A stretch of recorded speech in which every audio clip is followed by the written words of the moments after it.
So welcome to Understanding Your Sponsors, aka buyer personas. So we go into loads of depth about buyer personas because these are really critical so you get your marketing right. So if you don't do this part, then you might as well just set alight your money.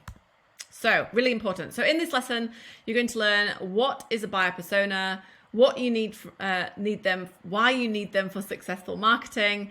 How do you construct a buyer persona? So actually going about what that actually looks like and how you can utilize that in the office.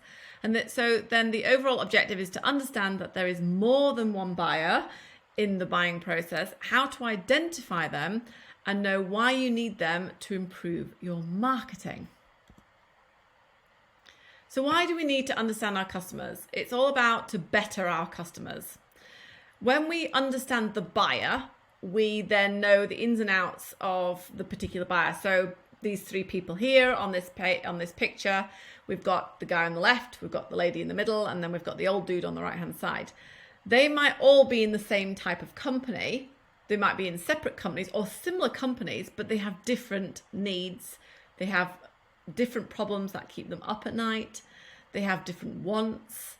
They have different budgets. It's all about understanding these, because when you understand them, then you can write messages focused on this particular buyer. And the reason being is that then if it's focused content for that related buyer, you're more likely to get action. And action equals sales.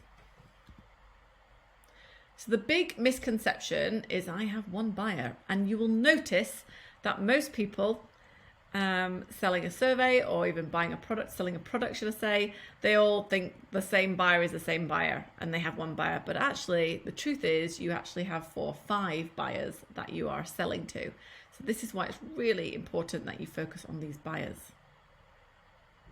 So what is a buyer persona? So it's a made up character, even though I base my buyer personas on actually people I know, because I can really think about their problems, what keeps them up at night, what's important and what's their interests, how do they see things, what's their values, what's their belief patterns. But we do it as a fictitious character because then you can add things to it to make them up as an ideal type of customer. It's a technique to understand your buyers through collecting research. So over time, you will do some more research. We know our particular buyers with Get Kids In Survey, and it's then understanding more the local type of buyers, and if they do add elements to those type of buyers and understanding those elements. It helps you focus your marketing, as we know already. It stops you wasting time on producing content that doesn't work. So if you're generalizing and sending out content related to, say, every type of surveyor owner, you're just generalizing. So if you're not getting the leads or the marketing qualified leads, so those potential maybe come into a webinar or seeing you at a show, then you're not going to get a sales qualified lead because you're not actually honing on that particular person. You will receive more valuable visitors, leads, and therefore sponsors if you are focused on your right buyer personas. So we're going to use Joe as an example. So this is Joe. He owns a small 5-crew survey firm. He's focused on utility surveys. So that is his main game. That's what gets him out of bed. That's what his bread and butter does. He's doing around 10 million in sales per year. So what is his external issue? What actually is the big problem? So no staff in the future. So he has this growing business. He has these 5 crews. He's doing some good money. He's earning some revenue. He's got a nice house, a nice car, family, that sort of thing. But his big problem is if I don't get staff in the future, I'm going to be in trouble. I'm going to have to retreat. I might even have to change careers. So that's his big issue. That's the external problem. External problem or frustration causes an internal problem. So not having a wider pool of people to recruit from in the future will cause issues for growing his business. So the internal issue from that external problem is he won't be able to grow. So that is a big issue for Joe because, as I said before, he might have to then change careers or downsize or pivot and change the business. Joe wants brand awareness of the profession. He wants people to know about survey.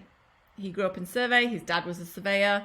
He's following on the lines. He wants more people to be involved. So that's important to him. He's passionate about it.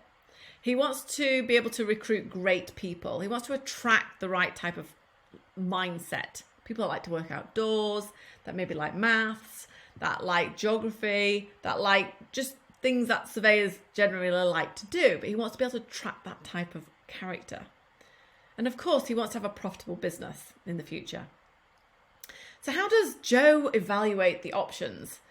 He needs to think ahead and look at his network to help. So he needs to have to think, right, what do I need to do to improve this situation? So he has his radar out and he's trying to look round to find how he can help the situation. So he might look at the committees, he might see what other people are doing, and this is how he's put his antenna out there. So what is important to him while he's evaluating his options? What's important to him is that his brand is tied in with what they're going to do about the problem that he has, this big external problem.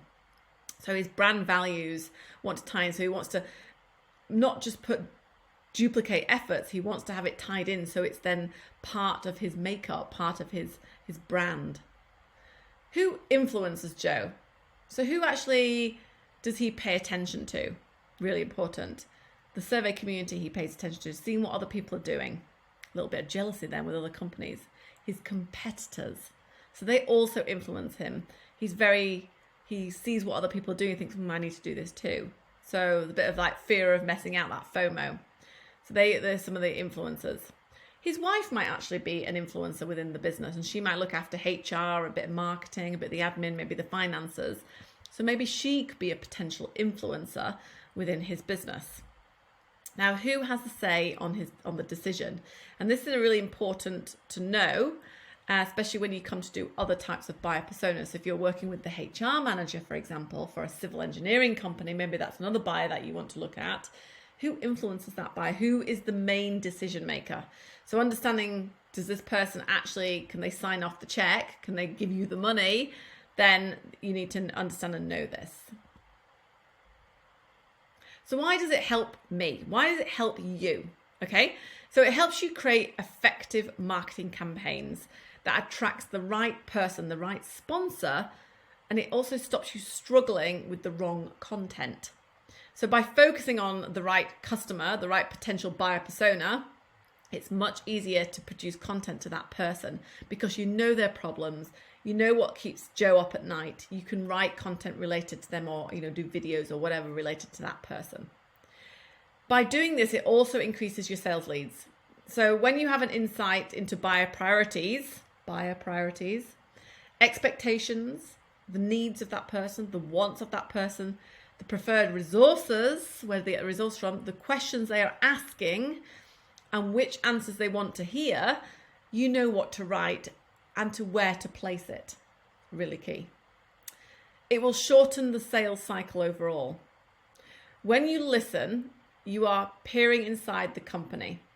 You're discovering issues and challenges that the buyer never reveals during an active sales call. So bear this in mind.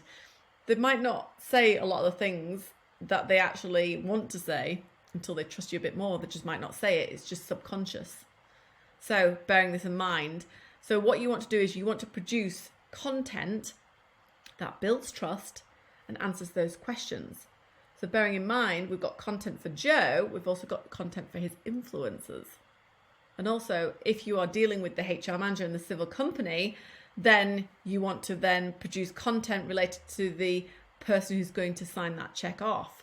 What are some of the things that you need to actually answer for them to go, yeah, you can have that budget?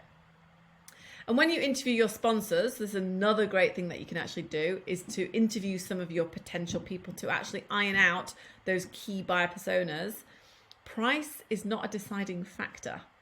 So when I've had it in the past and somebody's gone, well, actually, I prefer the poster versus the homework project. I feel like I'm getting more value for the poster. They might not necessarily say that.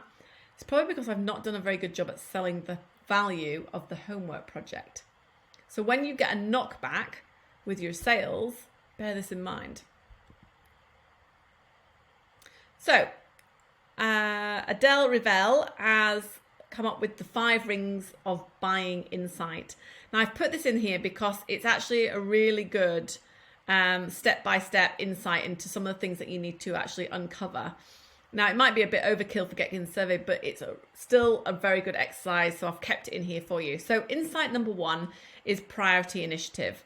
So you need to have a think about what is the compelling reason for your potential sponsor to invest, to give over their hard-earned cash when they're not actually getting something that's going to solve a necessary problem. Or is it solving a problem? Maybe these guys are a little bit more thinking in the future and they know it's going to have an impact. So a compelling reason for investment. So if you're targeting a larger civil engineering company, for example, they might not see the compelling reason to invest. So you need to make sure that you have content that actually explains why it's of a purpose for them. Also, why they choose someone else. So again, going back to that insight number 1. So insight 2 is the success factor. Operational or personal results that they expect from your solution. So remove the guesswork. It is the understanding the specifics. So going back to the potential buyer personas, I always again relate my buyer personas on someone that I actually know, like, and trust, because I can actually visualize and write down who those potential people are. So it's much easier then to get into the nitty-gritty and the details and the specifics. So one of the things that you can ask the question is, operationally or personally, what results they expect from your solution. So with the Get Kids Survey projects, homework project for example, the first type of result is brand awareness of their brand going to a child. The child fills it in and they submit it online. So over time, you're getting more and more people, more and more kids seeing and doing survey work with your brand image in there. Okay. So over time, they might actually end up in the industry. They might not necessarily be a surveyor, but they might actually end up being some other related technician, for example. Insight number 3 is bad news. Internal resistance from colleagues or prior experience. Again, a real key insight. A negative perception of your product or service, Get Kids Survey, what prevents them buying from you, and also why some believe you are better. So again, understanding any internal resistance. So again, the larger the business, maybe not necessarily the smaller survey firm, the larger the organization, there might be a little bit more internal resistance. So your buying is going to be longer, your buying cycle is going to be longer, and it's going to be a little bit more effort and time spent. So going back to the low-hanging fruit and the smaller businesses, if that is the route to go down. Insights 4 is the buyer's journey. So how do they evaluate their options, eliminate contenders, and settle on their main choice? Who are the important people in the buying journey? So what we tend to do is we tend to talk about the full customer journey. And the full customer journey is the buying journey and the pre-buying journey. Now, most people advertise, communicate, produce content in the buying journey when the person knows that they've got an issue and they've come across Get Kids Survey. But you need to have a think about the pre-buying journey before they actually evaluate the options, before they actually do any research. So this is some of the things that they need to think about and add in there so they're building knowledge and trust of the brand. Number 5 is decision criteria. I had to just move my face there. So understanding specifically what the client evaluates in your product or service. So again, you might have to ask some of your lovely people to actually say, how do you evaluate between a poster and a homework project, or doing anything with Get Kids Survey? So these are some of the things that you maybe need to ask the question when you're speaking to them.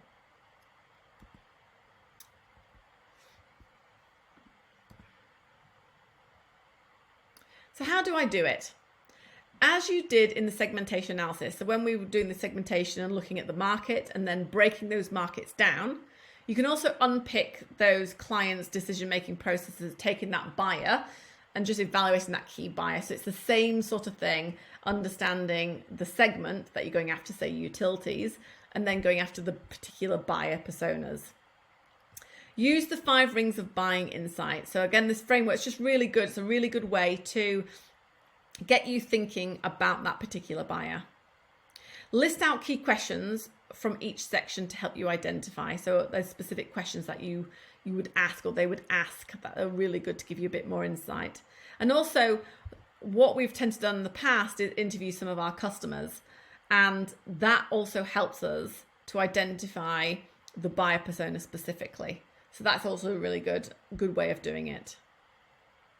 So the Getkin Survey main buyers, so we've sort of split these. We've actually got 6 main people, but again, depending on the type and size of the organization. So where you are, you just need to then focus on your geographical location and then look at them. So we usually split them into 2 areas, the surveying companies, and then of course the product manufacturers selling to the surveying companies. So let's take surveying companies for now. You're mainly going to look at the owner director of the survey company, being the majority of survey companies are smaller. You might touch on with the HR manager and marketing manager, they could actually be 2 people, 1 person in 3 roles. So they could be HR, marketing and admin, for example, HR, marketing and finance. So bear that in mind when you're looking at the smaller survey companies, if that is your main market that you're going after, main market and market segment. With the larger survey companies, then you might get them more involved. What I tend to find is it's civil engineering or the big engineering companies that will have the HR manager and the marketing manager, or the product sellers. This is where then they get involved more the marketing side, because then those particular buyers are interested not just also in recruitment, but actually building a brand that's going to integrate. So you just need to have a think about the types of buyers that you're going after and who. So you don't want more than 5 buyer personas. We usually say between 3 and 5 buyer personas. So bear that in mind when you're looking at doing this. So before we just go on to the conclusion, what I suggest to do is you go on into a room with your team, have a flip chart or a whiteboard, and write out 3 to 5 main buyers. So focus on surveying first, and then maybe product manufacturing. If you're a survey business, then it's easier for them to just pick on some of the surveying companies, and then actually write them out, the type of buyer persona, what keeps them up at night. Think about Joe, who we talked about earlier. What's the main issues? What are you solving? And what's important to them? Okay, by having them on a flip chart or on a whiteboard, you can reference them and see them and discuss them and talk to them. And you'll probably find some of your team members come into the office, if it's in the canteen, for example, might say, oh yeah, have you thought about this person here? Or this person actually reads this magazine. Oh, I didn't know that. That's a really good insight for me to actually think about from my marketing perspective. Now, you should understand what a buyer persona is and why it's important for successful marketing. So the thing is now is to actually download the worksheet which accompanies this and actually get stuck in with your team.